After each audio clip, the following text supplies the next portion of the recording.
Il est 18h à Paris et Rome, 16h en temps universel. Merci d'écouter RFI, c'est l'heure d'un nouveau journal. Le journal en français facile. Alban Le Prince. Nous sommes le lundi 21 avril, lundi de Pâques, et le pape est mort. Nous allons évidemment largement revenir dans cette édition sur le décès du souverain pontife à l'âge de 88 ans, un mois après sa sortie de l'hôpital où il avait été soigné pour une double pneumonie. Les fidèles avaient pu l'apercevoir une dernière fois, hier pour Pâques. Nous irons dès le début de ce journal, place Saint-Pierre à Rome, où une prière publique doit avoir lieu dans 1h30. Nous reviendrons également sur les 12 ans de son pontificat et la marque laissée par le pape François. Nous entendrons le père Ulrich Chikaya, prêtre de Pointe-Noire au Congo. Il avait eu l'occasion de le rencontrer. Les réactions, elles, pleuvent, sont nombreuses depuis ce matin et l'annonce du Vatican. Dans le monde entier, les dirigeants lui rendent hommage, jusqu'en Russie où l'information n'est pourtant reléguée, traitée qu'au second plan. La classe politique française, en revanche, s'est exprimée largement, du président Emmanuel Macron en déplacement à Mayotte, à l'extrême droite en passant par la gauche. C'est donc l'information de la journée, quelques heures seulement après être apparu très affaibli pour Pâques au balcon de la basilique Saint-Pierre. Le pape François est décédé ce matin à l'âge de 88 ans. Prenons sans plus attendre la direction du Vatican. Bonsoir Camille Dalmas. Bonsoir. Une grande prière publique est prévue dans 1h30 sur la place Saint-Pierre. Cette même place d'où les fidèles ont aperçu le pape hier, c'est donc le premier grand événement organisé par l'Église depuis ce matin. Oui, l'émotion a été grande aujourd'hui sur la place Saint-Pierre et les alentours du Vatican, mais peu à peu les choses s'organisent. Un grand chapelet va commencer à 19h30. Déjà, une autre messe est organisée dans une grande église du Vatican qui s'appelle le Latran. Et ce soir, à 20h, il y aura lieu un rite officiel très important pour la suite de toute cette histoire, qui sera la constatation de la mort du pape et sa déposition dans son cercueil. Donc tout cela est très réglementé. Le cardinal Kevin Farrell est aujourd'hui le chef par intérim du Vatican, le Camerlingue, et c'est lui qui va s'occuper du bon déroulement des choses jusqu'à la prochaine élection qui devrait avoir lieu dans les prochains jours. Merci Camille Dalmas en direct du Vatican pour RFI. Le pape François qui est, on le rappelle, décédé ce matin après une grave pneumonie. C'est donc la fin d'un pontificat de 12 ans.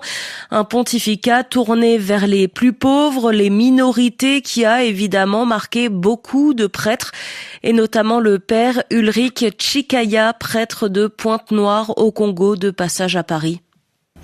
Le pape François, je l'ai rencontré à Rome avec d'autres prêtres, d'autres paroisses et d'autres diocèses. Donc nous étions dans la salle Paul VI, là où il nous a adressé un mot vraiment très très très chaleureux. Il s'est adressé au servant d'hôtel et puis quand il est passé, il nous a salué, tout ça. Et puis voilà, je l'ai rencontré, je lui ai même serré ma main. Une prise de parole du pape François que je peux retenir, c'est quand il dit dans un avion, s'adressant aux prêtres, pardonnez tout. Pardonnez tout. Un seul mot résume le pape François, c'est la miséricorde. C'est-à-dire cet amour de Dieu qui passe par l'amour du prochain et cette conscience que Dieu nous choisit tel que nous sommes en toute miséricorde et c'est lui qui nous rend bon, un peu comme on a l'habitude de prêter cette citation-là à Saint-Augustin où on dit « Dieu ne choisit pas les bons et les capables, mais il rend bons et capables ceux qu'il choisit. » Et ça, c'est le pape François. Des propos recueillis par Elisa Félier. Évidemment, la mort du pape François à l'âge de 88 ans a provoqué beaucoup d'émotions. Les dirigeants du monde entier lui ont rendu hommage toute la journée, ceux de l'Union européenne, de l'Organisation des Nations Unies, israéliens, libanais ou encore iraniens. En Russie, Vladimir Poutine a présenté aujourd'hui ses sincères condoléances pour le patriarche Kirill. Son pontificat Basilica a marqué une étape importante dans les relations entre les églises catholiques et orthodoxes russes. Néanmoins, son décès n'intéresse que peu les Russes. Il est loin de faire la une des journaux dans le pays, peu pratiquant et où les catholiques ne sont qu'une minorité. Les explications à Moscou d'Anissa El-Jabri. La mort du pape François est ce lundi reléguée au milieu des éditions télévisées, essentiellement traitées à l'aune du télégramme de condoléances de Vladimir Poutine, télégramme publié sur le site du Kremlin. Chaque phrase ou presque se lit à travers le prisme de ce qui compte avant tout pour le pouvoir, la guerre en Ukraine. Comme celle-ci, je cite, « Tout au long de son pontificat, il a contribué activement au développement du dialogue entre les églises orthodoxes russes et catholiques romaines, ainsi qu'à une interaction constructive entre la Russie et le Saint-Siège. » Quand le chef de l'État russe parle d'interaction positive, il fait notamment référence à la rencontre à Cuba entre le pape François et le patriarche orthodoxe russe Kirill en février 2016. Lors de cette relance du dialogue interreligieux et des comptes rendus qui ont suivi, à aucun moment le pape n'a fait référence à une quelconque responsabilité de Moscou. On était là 2 ans après l'annexion de la Crimée et la déstabilisation du Donbass. En revanche, lors d'un de ses coups de fil au patriarche Kirill en mars 2022, le pape François lui avait enjoint, je cite, de ne pas se comporter en serviteur de Poutine, une phrase considérée comme très insultante en Russie. Le seul écart, au fond, dans une diplomatie qui résumait la guerre en Ukraine à un conflit entre chrétiens. Anissa El-Jabri, Moscou, RFI. Et la classe politique française aussi a vivement réagi, à commencer par le président, le chef de l'État, Emmanuel Macron, Raphaël Delvolvé. Emmanuel Macron venait de poser le pied à Mayotte dans l'océan Indien quand la nouvelle est venue de Rome. Le chef de l'État met en avant l'humanité du souverain pontife. Il a durant tout son pontificat été aux côtés des plus vulnérables. Ça a été la vocation d'un homme qui tout au long de sa vie s'est battu pour une certaine idée de l'humanité, c'est-à-dire une idée fraternelle. Vient ensuite le Premier ministre depuis Paris, François Bayrou, lui-même catholique pratiquant, salue la volonté réformatrice du pape. Il n'avait peur de rien. Il voulait réformer l'Église, qu'elle soit aux côtés des plus pauvres. Ça a été un moment historique de basculement au sein de l'Église. Dans les oppositions, Marine Le Pen et Jordan Bardella du Rassemblement national adressent sobrement une pensée aux catholiques. Les forces de gauche, elles, soulignent des aspects précis du pontificat. La chef des écologistes, Marine Tondelier, salue la bataille culturelle de François pour l'environnement.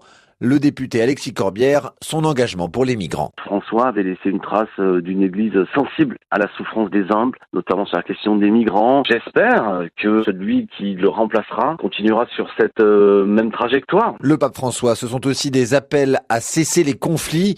Le leader insoumis Jean-Luc Mélenchon lui reconnaît une contribution pour les Palestiniens de Gaza. Les explications de Raphaël Delvolvé.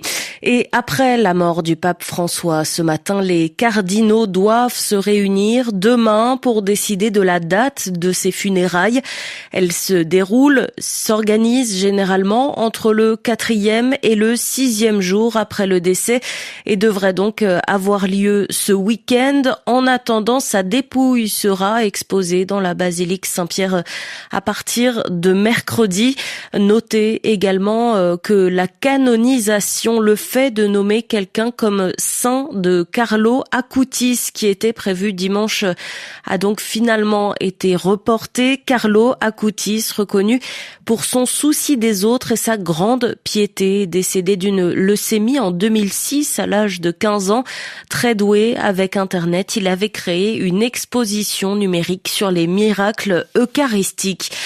Le reste de l'actualité, c'est également cette trêve pascale de Pâques qui n'en a eu que le nom, que Kiev et Moscou se sont mutuellement accusés d'avoir violé. Hier, la Russie a repris ses bombardements aujourd'hui en Ukraine. 74 lieux ont été visés selon le ministère russe de la Défense. Volodymyr Zelensky, le président ukrainien, a proposé de son côté de prolonger de 30 jours le cessez-le-feu.